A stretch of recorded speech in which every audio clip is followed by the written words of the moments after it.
Hi, this is Scott Garibay, and today we're going to be talking about Julian Castro. He is a 2020 presidential Democrat primary contender.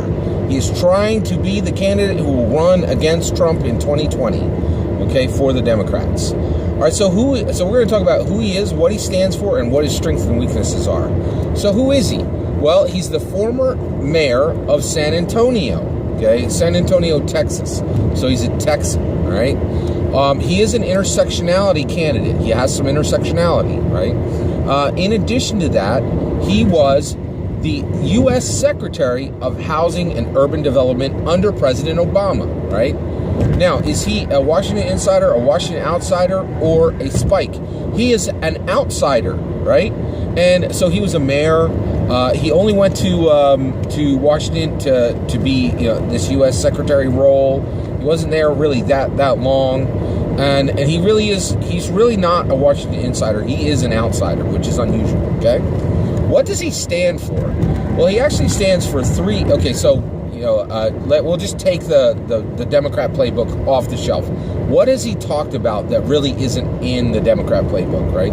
We've talked about three things that really isn't fully in the Democrat playbook, and that is education, housing affordability, and then he also wants to do universal pre-K, universal pre-K, universul preschool, right? So universal preschool, from a tactics perspective, it's a pretty good idea. I think a lot of people would really be down for it. It's challenging dealing with that. I think it's easier for parents when kids go to school, because essentially school is in some ways they're really taking on that burden of preschool for free, right? So that, and I think this idea of a universal preschool would be helpful to a lot of modern families. And so I think actually tactically it's a very good idea, okay? Education, tactically a terrible idea. And actually we're going to talk about education in a minute under weakness, okay? The other one is housing affordability. Tactically a terrible idea. I don't think he's going to get any votes on this. And I'm also going to talk about housing affordability under weaknesses, right? So that's who he is. That's what he stands for. Let's talk about specifically, where does he, his strengths and weaknesses. What are his strengths? He is an intersectionality candidate. That helps, right? The other thing I would say is he had a connection. He has Obama shine. Like, essentially, he has some Obama shine, right? People really love Obama. I have fond memories of Obama's candidate, his 2 terms, right? He made some decisions that I didn't like, but he did a ton of stuff I loved, right? So one, he was our first black American president, and I'm very proud to have elected our first black American president, and proving that anybody, that a minority can be a president in America. I'm very proud to have been part of that. And President Obama was very presidential. More than anyone, President Obama really reflected what a president should look like and should act like. Look like in his behavior, not look like physically. How they should behave and how they should act in the role of president, right? Just as far as being respectful and being, a great communicator. He was a really special president to me, and I'm very proud he was in there. I really liked the way he interacted with his family publicly and kind of showed what a modern family looks like. There's just a lot of things I really liked about President Obama, and Julian Castro, talked to them on a regular basis, knew him, and maybe some of that wisdom rubbed off on Julian Castro, right? So that's really interesting.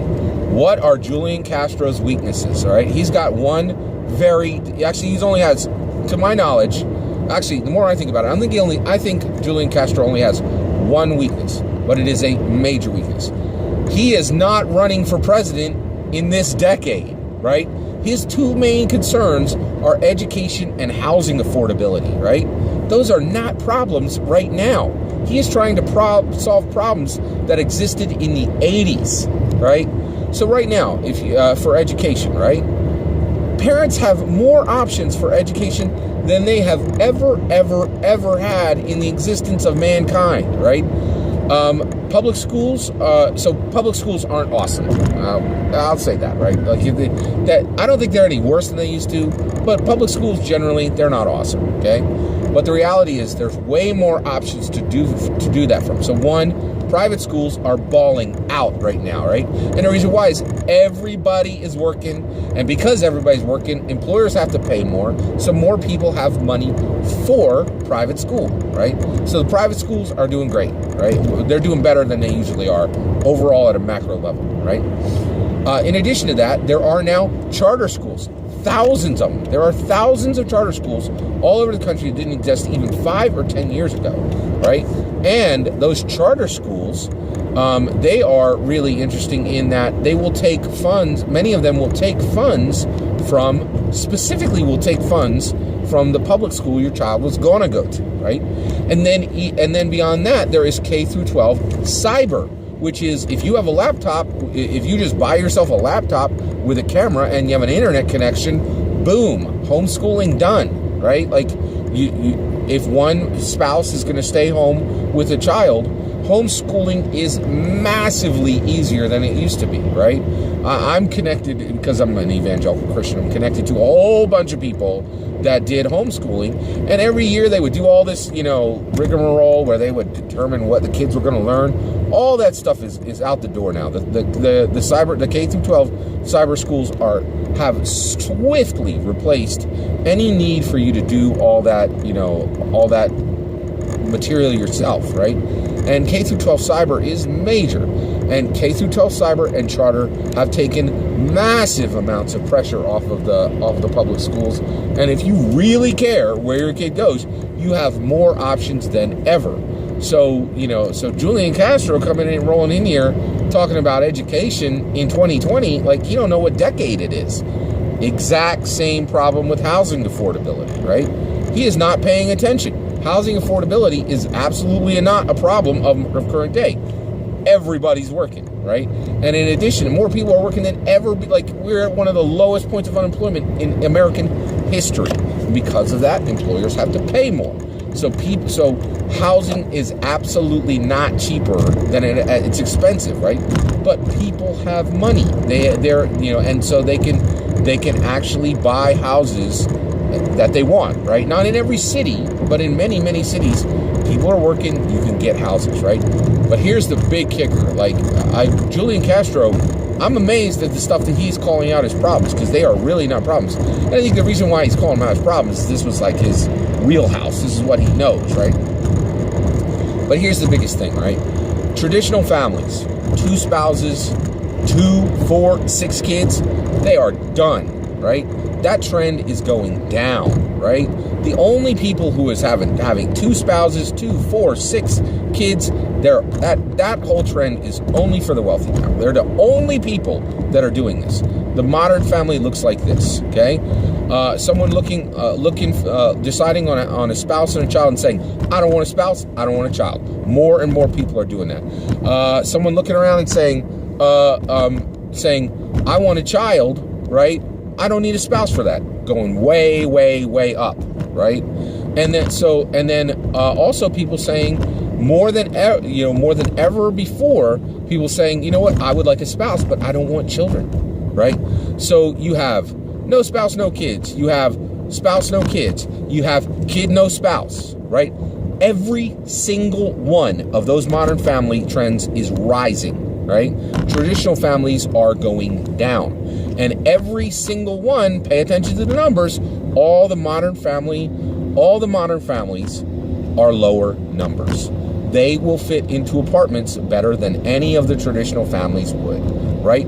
And very much more people are just having less kids. Not only are people hesitant to have children because they're less certain about the spouse bond lasting, but there are many, many people specifically in the Democrat Party who are now saying it is irresponsible to have more children and create and raise your, this has become an actual point of conversation in the Democrat Party, saying it is irresponsible to have children because you are raising the carbon footprint of yourself and your family. right?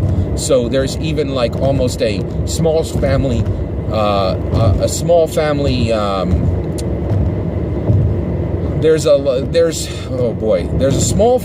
there's a coolness, right, to having small families. There's a moral uprightness to having small families. Absolutely not in the Republican Party. You don't hear nobody in the Republican Party saying we need to have smaller families because of climate change. This is a very real conversation on the Democrat side. And it seems like Julian Castro is completely unaware of it, right?